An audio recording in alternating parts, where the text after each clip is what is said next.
So in this video, you'll learn how to install Microsoft Outlook on your Samsung Galaxy S25. So begin by opening the Google Play Store. Then you want to use the search function and you want to type in Microsoft Outlook.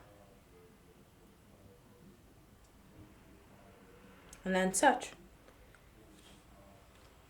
You should see it here listed in the search results. So just select it and then tap on install and wait for the app to be downloaded onto your phone.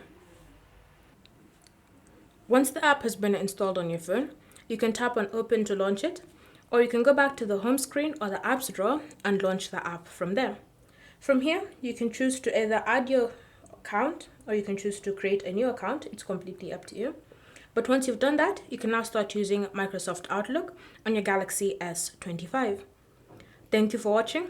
If you have any questions or comments, leave them down below and we'll get back to you.